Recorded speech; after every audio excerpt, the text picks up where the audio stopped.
మామిడికాయల బాగా వేసుకుంటాం. ఇన్ని రోజులు మామిడికాయలు కోసి నిలబడి మా కుటుంబం అయితే మొత్తం పార్టీ వేసుకుంటాం. అలా గాయస్ మనం వచ్చి ఇలా మటన్ వండుతాం తెలుసుగా బాపమ్మ అది అది మటన్ అయితే ఈ విధంగా వండుతాం. ఎట్లున్నా తింటే నేలుగా కొరుకోవాలి, నేలుగా కొరుకోవాలి బాపమ్మ.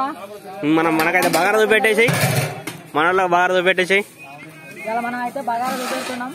ఇంకా కలర్ వేయలే అంతే, రైస్ అయితే అయిపోయింది. చాలా మనం అయితే ఇలా బోటి చూడు వండుతాం త్వరలో చూపెడతాం. అది ఇప్పుడు దానికి గంజు కడుక్కున్నాం. ఇక్కడ అగ్గి చేస్తాను ఈ కూరగాయలు కోసుకున్నాం. కోసి మొత్తం అయితే కడిగేసి ఉన్నాయి. మిరపకాయలు అయితే కొంచెం తక్కువ పోయినట్టున్నాయి. వచ్చేసి మనం అయితే తలకాయ కూర ఉంది, తలకాయ కూర ఉంది. మొత్తం సాగు చేసినాం ప్లేను. చూడండి ఇలా మామిడికాయల పాత్ర అంటే ఎట్లుండాలి. ఇంకా అక్కడ ఏమో చేస్తాను లేదా మన వాళ్ళు.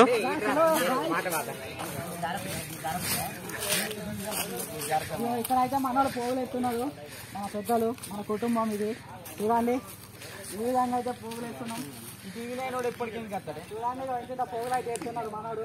పెద్ద మనిషి పోగులు ఎంత ఎత్తానే మనకు. పోగులు ఎంత మందికి ఎత్తాను మనకు కిల పావు అవుతుంది. 26 26 మందికి 26 మందికి కిల పావు పడుతుంది. కాంట మీద జోకిస్తా కొత్తగా కాంట తెచ్చిన 3 మేకలు ఇగో కాంట మీద పెడతా. చూడండి మన దగ్గర ఇట్లా పోగులు ఎత్తాను. ఆ బేషన్లో పెట్టుకొని ఉన్నది. కాంట మీద పెసలు కూర ఒక మేకను మొత్తం వండిన. సో మళ్ళీ ఆడి పోందా మనం. ఒక మేకను మొత్తం వండిన.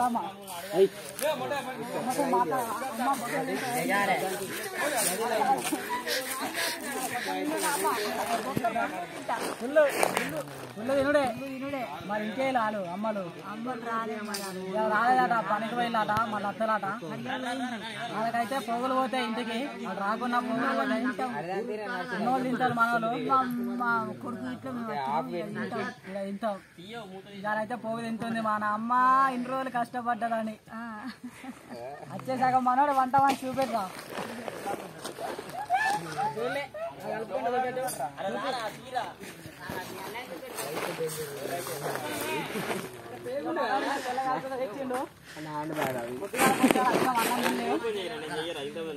చూడండి తెల్లగాయలు అయితే తెచ్చినాం.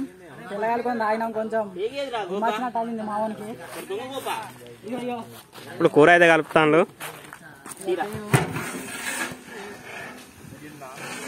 మనోడు వంట మంచి. ఈయన కుక్కర్, ఆయన కింద పని చేసే కుక్కరు. గుద్దలు అడంటే కర్రీ ఎట్లున్నది కామెంట్ పెట్టండి బాబమ్మ. టమాటా లైట్